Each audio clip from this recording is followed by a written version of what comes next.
Hey guys, Chrono16 here. I hope you guys had a wonderful Christmas in the holiday season there.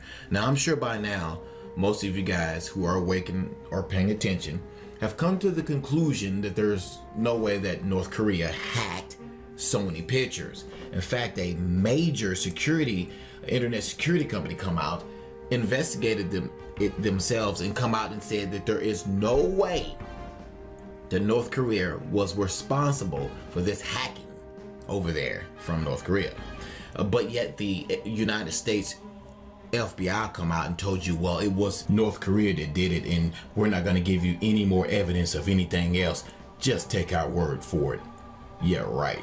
Why is all this happening? Why all of a sudden on Saturday, the 27th of December, and actually earlier than that, why all of a sudden all these hackers supposedly coming out of the woodworks and hacking networks like Xbox, Sony PlayStation, Amazon, and releasing, what was it, 13,000 credit card numbers all of a sudden? Why are all these hackers all of a sudden, all of them coming out of the woodworks and attacking everything all of a sudden? Why? Because next month, if I'm not mistaken, the Internet Security Bill comes up in Congress again. CISPA, the privacy killing bill, is going to be coming out in Congress again, I believe next month. Okay? And now all of a sudden, all the hackers, right before this bill comes up again in Congress, they all decided, well, let's all get together and start hacking and releasing people's social security numbers and credit card information right before it comes out. Does that make any sense at all to anybody out there?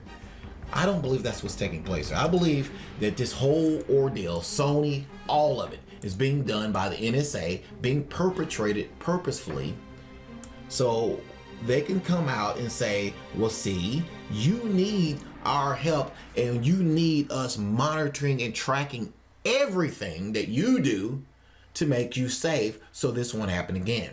Now, just like the story tells us here over on this website here, and it's linked under the video from the Daily Beast, where they say in that story, no, North Korea did not hack Sony. They come out and say in this article that they posted on that website, blaming North Korea offers an easy way out for the many people who allowed this debacle to happen, from Sony Pictures management through to the security team that were supposedly defending Sony Pictures network. You don't need to be a conspiracy theorist to see that blaming North Korea is quite convenient for the FBI and this corrupt Obama administration. It's the perfect excuse to push through whatever new strong cyber laws they feel are appropriate, safe in the knowledge that an outraged public not paying attention to anything and dead asleep, watching football all day and wondering what Justin Bieber is going to buy for his next Christmas present, those people aren't paying attention to anything. They know this, and they're going to come out and say, yeah, we need your protection. Pay attention, guys. Janet Napolitano come out last August and point blank prophesized, is the words I'm adding in there, guys. She point blank said that all this stuff was going to happen and that we're going to have to take measures to protect the infrastructure of the internet, and that it's going to be devastating to the United States economy and blah blah blah blah blah. She said all this stuff before it happens, guys. Before it happened last year, as she made her farewell speech to the DHS. Let's go take a look at that, guys, and remember, all these links to everything that I talked about is under this video. Please pay attention to this. Don't let it get quiet. Pay attention and pass information around so everyone can know exactly what's going on, because this is crazy. Now on to Janet and her prophecy that she gave last year. Perhaps the best place for me to end my remarks today is by giving him or her some advice, a kind of open letter to my successor. In this letter, I will tell the new secretary that you will confront everything I've discussed today: the evolving threat of terrorism, devastating natural disasters, and the need for strong border security and immigration enforcement.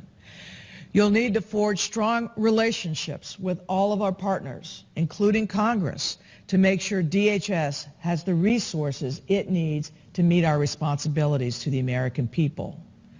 You will need to continue our work to move to a more risk-based, intelligence-driven security system, as we've done at our airports with programs like TSA PreCheck and Global Entry, which expedite known travelers through security and customs.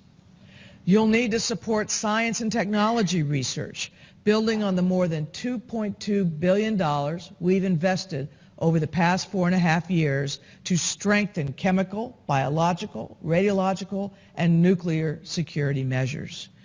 You will need to continue to recapitalize the Coast Guard so it can meet its ever-growing mission. You will need to continue to ensure the security of key government leaders and events of national significance. And you will face new challenges that we have begun to address, but that need further attention. Our country will, for example, at some point face a major cyber event that will have a serious effect on our lives, our economy, and the everyday functioning of our society. While we have built systems, protections, and a framework to identify attacks and intrusions, share information with the private sector and across the government, and develop plans and capabilities to mitigate the damage, more must be done and must be done quickly.